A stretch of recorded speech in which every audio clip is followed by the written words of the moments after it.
Welcome to Pendharkar classes रागा. Student, मागील लेक्चरमध्ये आपण एकत्रित एक्झाम्पल्स ऑन ट्रूथ टेबल पाहिले. तशाच प्रमाणे ट्रूथ व्हॅल्यूवर आधारित एक्झाम्पल पण पाहिले.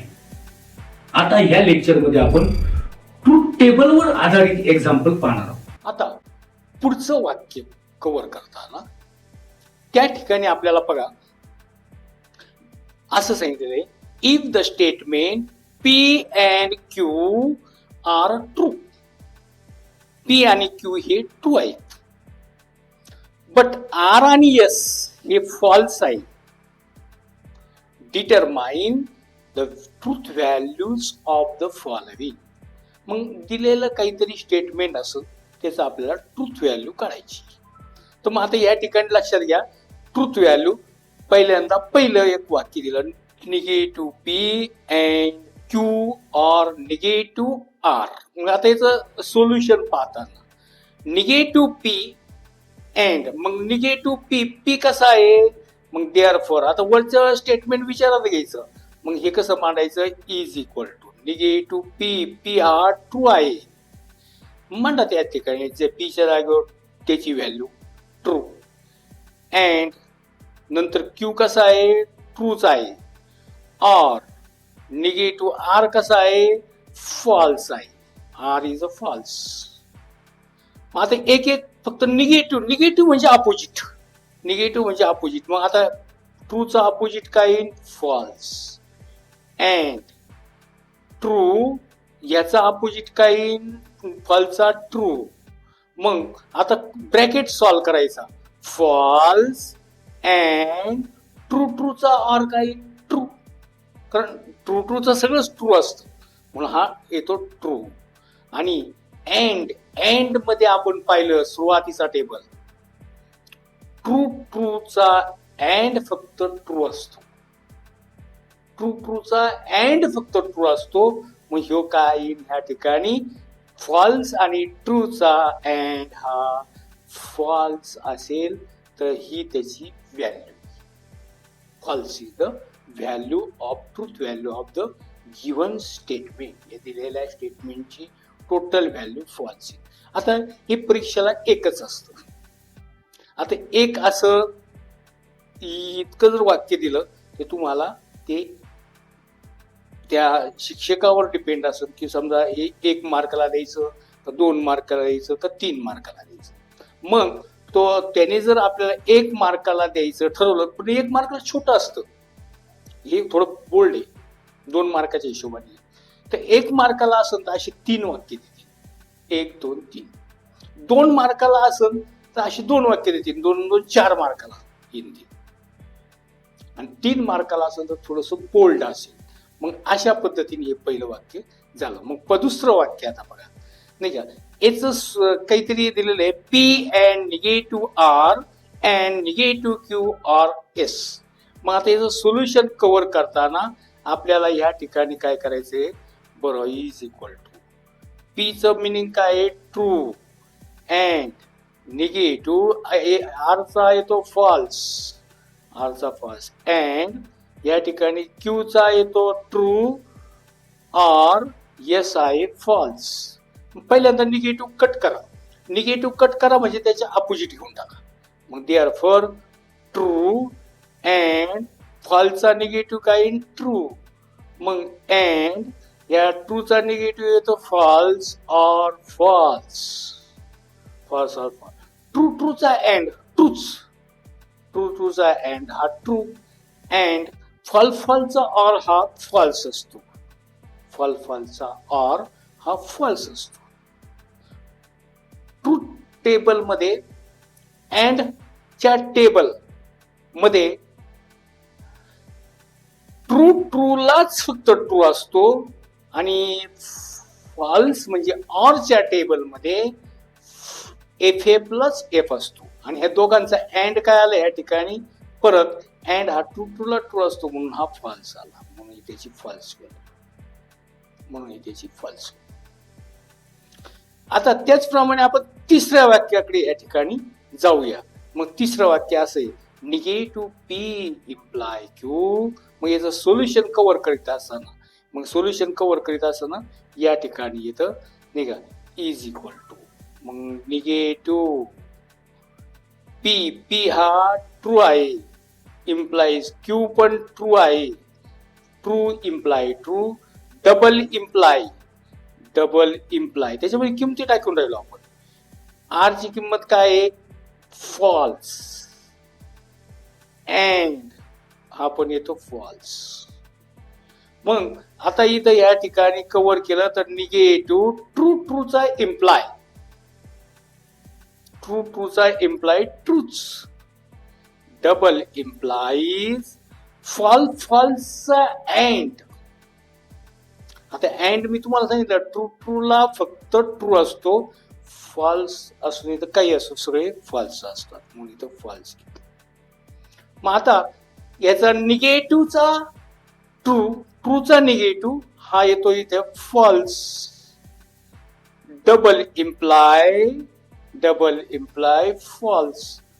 पण डबल इम्प्लाय मध्ये म्हणजे डबल इम्प्लिकेशन मध्ये टीएफ असन तर फॉल्स असतं, एफटी असन तर फॉल्स असतं.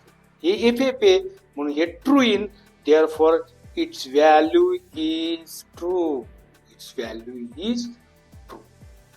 असे कधी कधी एक मार्काला जर विचारले तर 3 देतील, परंतु हे थोडे बोर्ड आहे, 2 मार्काला आहे, पण एकच देतील 2 मार्काला.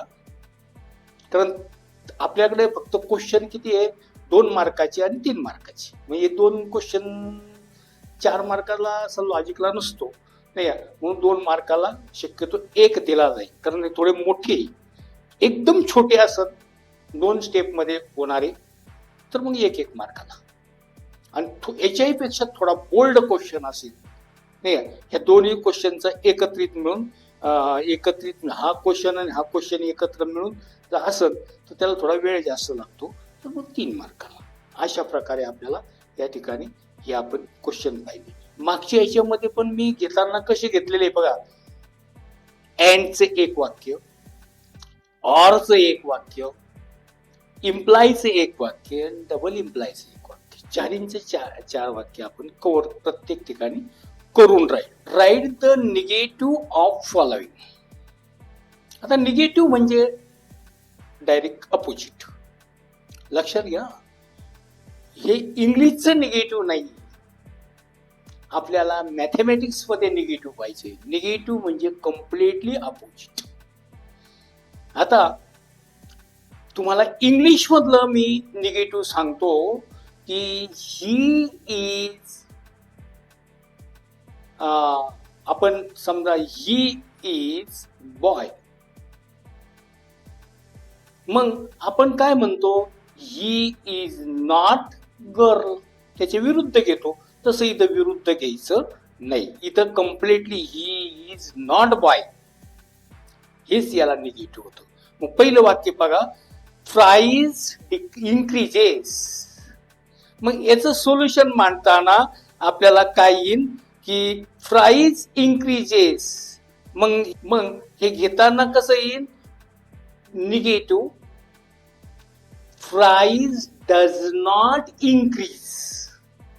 कारण इथे येस आला किंवा इएस जर आला, येस असेल तर मग त्यावेळी डज हा वापर करतो आपण त्या नॉट लावण्यासाठी. मग प्राइस या ठिकाणी price does not, here is a does not, price does not increase, price does not increase. बरोबर. द नेक्स्ट, आता याचा दुसरं, 0 factorial is not equal to 1. आपल्याला त्याचं बरोबर आहे का चूक हे सांगायचं नाही, फक्त निगेटिव्ह लिहायचंय. मग सोल्युशन देताना मग या ठिकाणी 0 factorial is equal to 1. Not आहे तर आपण नॉट काढून टाकला, नॉट नसन तर घ्यायचा नाही. नॉट इक्वल टू आहे तर मग इक्वल टू घ्यायचा, इक्वल टू असतं तर नॉट इक्वल टू घ्यायचं नाही. मग तिसरं वाक्य बघा, या ठिकाणी याचं सोल्युशन देताना या ठिकाणी 5 + 4 इज इक्वल टू 9. मग याचं निगेटिव्ह कसं येईल, 5 + 4 is not equal to 9. Is not equal to 9. आता हे झालं एका सिंगल वाक्याचं निगेटिव्ह. पुढे जाऊन आपण दोन दोन कंबाईन वाक्य असतील म्हणजे कंपाऊंड स्टेटमेंट असेल त्याचं निगेटिव्ह पाहणार आहोत पुढे जाऊन. आता नाही, या ठिकाणी एक दुसऱ्या लेक्चरमध्ये आपण ते पाहूया नाही का. नेक्स्ट आता याच्यानंतर बघा, या ठिकाणी आपण काही चार्टचा यूज करणार आहोत त्या ठिकाणी नाही का. Construct the truth table for each of the following statement pattern. खालील स्टेटमेंट पॅटर्नचा आपल्याला त्या ठिकाणी ट्रूथ टेबल बनवायचं आहे. ट्रूथ टेबल बनवायचं आहे. तर मग आता ह्यो बनवित असताना तुम्हाला एक स्टेटमेंट पॅटर्न दिलेला आहे. कोणता? P implies Q implies P. मग आता हे जे वाक्य आहे हे आपल्याला पी क्यू च्या फॉर्म. आता दोन जर व्यक्ती असत पी आणि क्यू हे दोन व्यक्ती, मग ते कसे आपण स्टेट केले? एक तर T T, T F, F T, F F असे सांगतो आपण. मग हा चार्ट तयार करताना एक लक्षात घ्यायचं की पुढे पुढे जात राहायचं, मागं पाहायचं नाही. मागं पाहिल्यावरती हा लॉजिकचा चार्ट शक्यतो 100% चुकत असतो. मग आपण या ठिकाणी घेऊ की पी या ठिकाणी पी अँड क्यू. आता पी आणि क्यू हे दोन स्टेटमेंट आहे. मग दोन स्टेटमेंट कशा असतात? ट्रू ट्रू किंवा true false, false true, false false असे असतात. म्हणजे एकूण आता हा चार्ट एक एक तुम्ही काय करायचं या ठिकाणी ब्रॅकेट पहिल्यांदा विचारा घ्यायचा. आपण पहिल्यांदा ब्रॅकेट घेऊ. मग क्यू इम्प्लाइज पी. क्यू आहे, पी साठी आपल्याला मागं जावं लागेल, त्यासाठी मागं जायचं नाही. मग परत एकदा पी मांडा. मग या ठिकाणी आपण काय करू? पुन्हा पी मांडायला काय अडचण नाही आपल्याला. पुन्हा या ठिकाणी काय करू? पी इथं मांडा. म्हणजे सरळ सरळ घेता येईल. Q implies P. Q implies P. आणि झालं. पी आहेच आपल्याकडे, पी आहेच किंवा पी इथे पी आहे आणि ह्या दोघांचं इम्प्लाय परत करायचं. मग P implies Q implies P. अशा प्रकारे आपलं हे स्टेटमेंट या शेवटच्या टॉपिकला तयार होतं. मग पी आहे तसंच घ्या. पी आहे तसंच घ्यायचं म्हणजे कसा? True true, false false.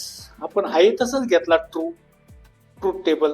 मग याचं क्यूचं कसं घ्यायचं? आता क्यू आणि पी या दोघांचं इम्प्लाय करायचं. या दोघांचं इम्प्लाय करायचं.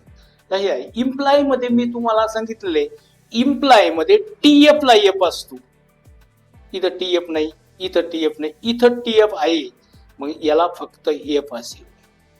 टीएफचा एफ असतो, बाकीचे सगळे ट्रू नाही का. हा फक्त एफ, बाकीचे सगळे ट्रू. मग इथं हा ट्रू येईल, हा ट्रू येईल, हा शेवटचा पण ट्रू येईल. परत ह्या दोघांचं इम्प्लाय करायचं. ह्या दोघांचं इम्प्लाय करायचं म्हणजे हा टेबल तयार होईल. Q implies Q, P implies Q imply P. हे कोण? P implies Q implies Q P. मग आता याचा टीएफ आहे का बघा बरं पुढं? पी हा टीएफ नाही, इथे टीएफ नाही, इथे टीएफ नाही, इथे पण टीएफ नाही. म्हणजे सगळे टीएफ असेल तरच एफ असतो. मग कुठेच टीएफ नाही, म्हणजे सगळे एंट्री काय आल्या या ठिकाणी? ट्रू आल्या. शेवटचे सगळेच्या सगळे ट्रू येतील. जर टीएफ असेल तरच फॉल्स. मग हे सगळे ट्रू आले. पण एक तुम्हाला पुढे जाऊन आपल्याला एक डेफिनेशन पाहिजे. तर जर सगळ्याच्या सगळ्या एंट्री ह्या ट्रू आल्या, सगळ्याच्या सगळ्या एंट्री ह्या ट्रू आल्या, तर त्याला आपण टॉटॉलॉजी असं म्हणतो. सगळ्याच्या सगळ्या एंट्री या लास्ट कॉलम मधल्या फॉल्स आल्या तर त्याला कॉन्ट्रॅडिक्शन असं म्हणतात. कॉन्ट्रॅडिक्शनला दुसरं नाव आहे फॉलसी. आणि जर ऑर्डिनरी आल्या, TF, FT अशा जर आल्या तर त्या एंट्रीजला आपण काय म्हणायचं की ऑर्डिनरी आलं तर कंटिजेन्सी असं म्हणतात, नाही का? तर मग ही झाली त्याचं ट्रूथ टेबल. नेक्स्ट आता पुढचा एक बघा, निगेटिव्ह P और Q, P आणि Q ची याच्यामध्ये, त्यामुळे P आणि Q चाच ऍप्लिकेशन देणार. मग P आणि Q साठी आपण हा चार्ट घेणार. P आणि Q ते TT असतं, TF, FT, FF. मग आता एक एक ब्रॅकेट कव्हर करायचं आहे ना, एक एक. निगेटिव्ह P आहे का? नाही. मग निगेटिव्ह P घ्या याच्याकडे, निगेटिव्ह P. Q साठी रिवर्स जायचं नाही, पुढे यायचं. तुम्ही म्हणजे जवळ येतो मग रिवर्स जाऊ नको, परत मांडून घ्या Q. या दोघांचं R म्हणजे हा टेबल तयार होईल. निगेटिव्ह P R Q म्हणजे पहिला टेबल, पहिलं ब्रॅकेट तयार झाला. P अँड Q आता हे सरळ येतं आपल्याकडं. P अँड Q या दोघांचं अँड घ्या, P अँड Q. मग हे आपण इथे अँड घेतलं, परत याचं निगेटिव्ह घ्यायला लावलेलं आहे, म्हणून negative P and Q, negative P and Q. आणि ह्या दोन्हींचं, याचं आणि याचं, नाही का, धिस पार्ट, याचं आणि याचं डबल इम्प्लाय करायचं, डबल इम्प्लाय असं दोन्ही बाजूने डबल इम्प्लाय करायचं. म्हणून निगेटिव्ह P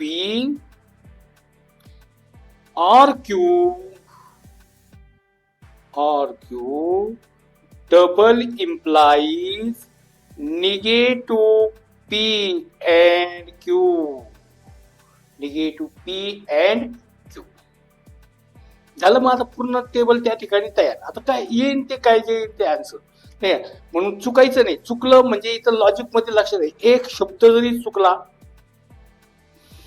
तरी तुम्हाला त्या ठिकाणी 0 मार्क दिला जातो. कारण काय लॉजिकचं वैशिष्ट्य तसं, एक तर आउट ऑफ मार्क भेटतं, नाही तर त्या ठिकाणी एखादा मार्क मिळू शकतो. कारण की याला जर स्टेपला जर मार्क दिलेला असेल 1 तर तिथला मार्क मिळून जातो. नाही तर मग तो जर काही इथूनच फॉल्ट तयार झाला तर मग संपला विषय तुमचा, त्या ठिकाणी 0 मार्क देणे एवढाच एक विषय राहतो. म्हणून थोडं be careful, be alert in logic and matrices. Now let us consider P चा निगेटिव्ह. P चा निगेटिव्ह म्हणजे याच्या अपोजिट, T चा अपोजिट फॉल्स, T चा अपोजिट फॉल्स, फॉल्सचा ट्रू, फॉल्सचा ट्रू. म्हणून ट्रू चा false, false, true, true. Q आहे तसा, Q आहे तसा, TF, TF, TF, TF. हा तर या ठिकाणी यांचं, या दोघांचं ऑर घ्यायचं. ऑर मध्ये FF ला F असतो. मग आता इथं बघा, या ठिकाणी FF, इथे FF ला F असतं. मग हा जर F असेल तर बाकी सगळे ट्रू असतात. This true, this true, this true. And P आणि Q चा अँड, अँड हा TT ला T असतो. TT ला T आहे, बाकीच्या सगळ्या ठिकाणी TT ला T असतो, बाकीच्या सर्व ठिकाणी तो फॉल्स असतो. यांचा निगेटिव्ह, यांचा निगेटिव्ह म्हणजे ट्रूचा निगेटिव्ह फॉल्स, फॉल्सचा येतो ट्रू, फॉल्सचा येतो ट्रू, फॉल्सचा येतो ट्रू. अँड घेतला. आणि आता याचा आणि याचा, या दोघांचा काय करायचा, डबल इम्प्लाय. पण डबल इम्प्लाय मध्ये मी तुम्हाला सांगितलेलं आहे, एक तर TF असेल तर F असतो, किंवा FT असेल तरी F असतो. हा TT, मग नाही, TT ला तो ट्रू असतो. या ठिकाणी येणारा रिझल्ट आपला काय आला, FFTT. एक तर सगळे ट्रू आले वरच्या सारखे तर त्याला टॉटॉलॉजी म्हणतात, नाही तर सगळे फॉल्स आले तर त्याला कॉन्ट्रॅडिक्शन ऑर फॉलसी असं म्हटलं जातं. परंतु असे जर आले, काही फॉल्स आहे आणि काही ट्रू आहे, किंवा एक तर एखादा फॉल्स आहे बाकीचे सगळे ट्रू आहे, म्हणजे मिक्स आलं तर त्याला कंटिजेन्सी असं म्हटलं जातं. when the result is neither tautology nor contradiction, then the result is called as a contingency. Then it is called as a contingency. तर अशा रीतीने आपण ट्रूथ टेबलवर आधारित एक्झाम्पल पाहिले. जर ते तुम्हाला आवडले असेल तर तुम्ही लाईक करा, शेअर करा आणि आपल्या समस्या कॉमेंट बॉक्समध्ये सांगा.